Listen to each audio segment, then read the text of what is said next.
Hello guys, good morning to all and most welcome in my YouTube channel Study with Tripti। आज हम लोग class 11 chapter 7 structure organization in animal का part 4 पढ़ने वाले हैं। The new topic is muscles tissue. तो let start the new topic of this chapter, muscle tissue. Okay, each muscles is made up of many long cylindrical fiber arranged in parallel areas। देखो जितने भी muscles हैं ना, is made up of, वो बने होते हैं एक many long cylindrical fibres arrange in parallel arrays. ठीक है, this fibre are composed of numerous fine fibrils called microfibrils. जो ये फाइबर्स हैं ना, कैसे, कौन से फाइबर, जो लॉन्ग सिलेंड्रिकल फाइबर्स हैं, ये fibre composed of numerous fine fibre ये बहुत सारे फाइन फाइब्रल से बने हैं, जिसको हम लोग क्या बोलते हैं, माइक्रोफाइब्रिल। ओके, जिसको हम लोग बोलते हैं माइक्रोफाइब्रिल। Wait 1 minute. हाँ, okay guys. And muscles fiber contract shorter in response to stimulation.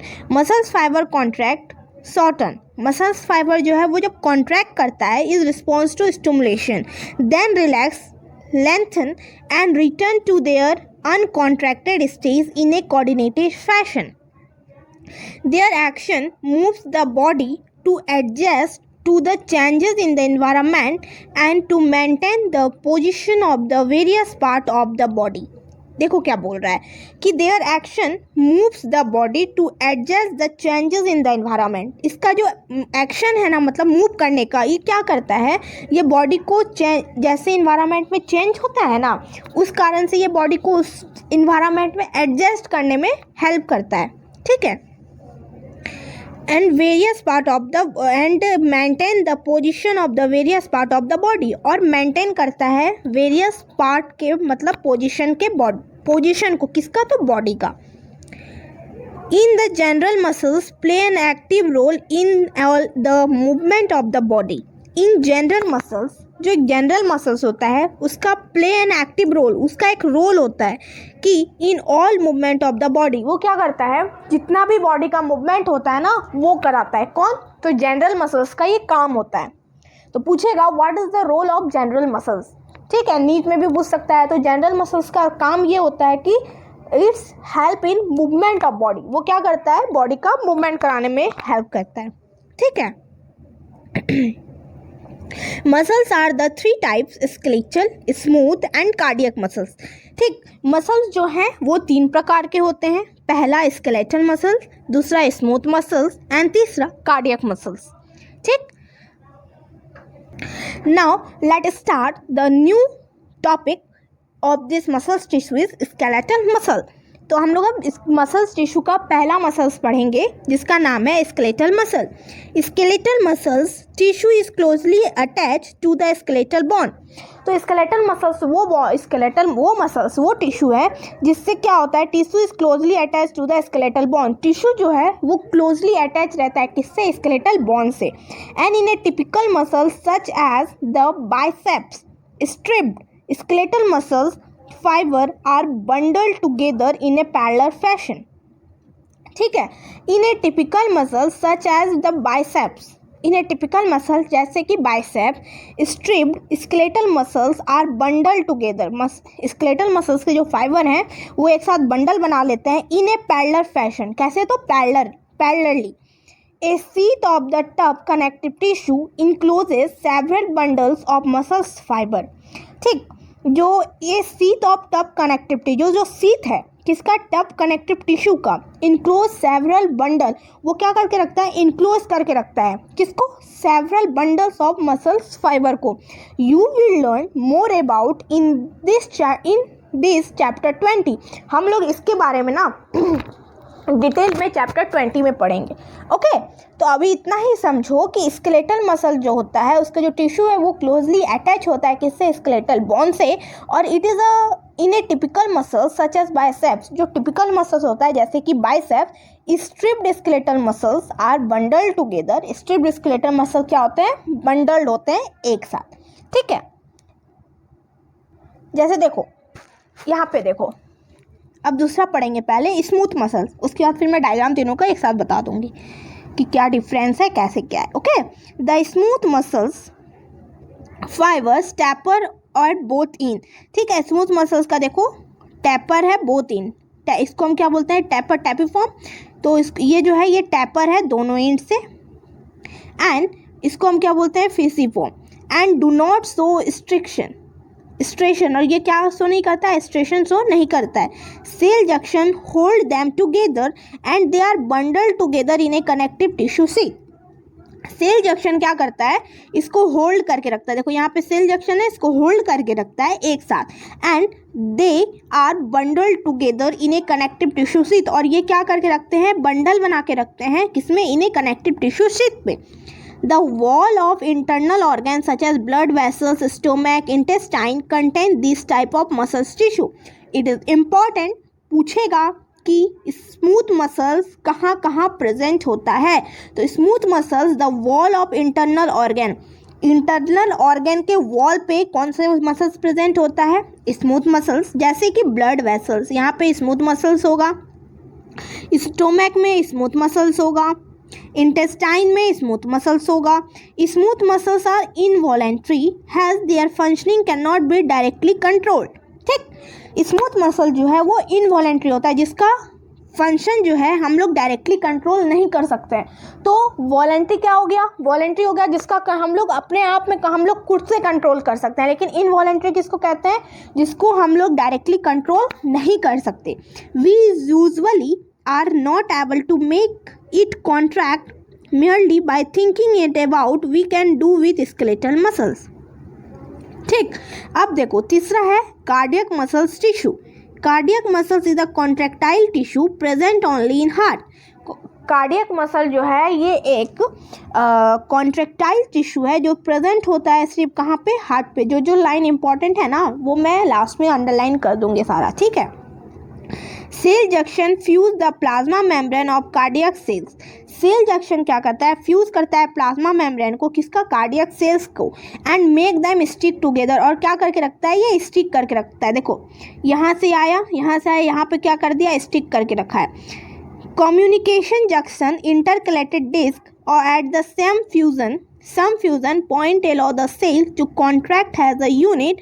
When one cell receive a signal to contract, its neighbor are also stimulated to contract। ठीक है, देखो communication junction at the some fusion point, जो communication junction है कुछ fusion point पे, देखो यहाँ पे आके ये दोनों सेल फ्यूज हो रहा है, तो कुछ फ्यूजन पॉइंट पे अगर कम्युनिकेशन जंक्शन ये बताएगा allow the cell to contract, अगर एलाउ करेगा सेल को कॉन्ट्रैक्ट होने के लिए, तो which one cell receive a signal, contract होने के लिए उसको सिग्नल मिलेगा कि तुम कॉन्ट्रैक्ट करो। अगर एक सेल रिसीव करेगा कि कॉन्ट्रैक्ट करने का सिग्नल आया है, तो इसके बगल का जो दूसरा नाइबरिंग सेल है ना, उसको भी वो सिग्नल ट्रांसफ़र हो जाएगा, तो वो भी क्या करेगा, it also stimulate to contract, तो वो भी क्या करेगा, स्टिमुलेट हो जाएगा कॉन्ट्रैक्ट करने के लिए। ओके, अब मैं आप लोगों को अंडरलाइन कर देती हूँ कि स्मूथ मसल्स, कार्डियक मसल में इंपॉर्टेंट क्या क्या है। पहले स्मूथ मसल्स में देखो इसका एग्जाम्पल, पहला तो स्मूथ मसल कैसा होता है, इनवॉलेंट्री।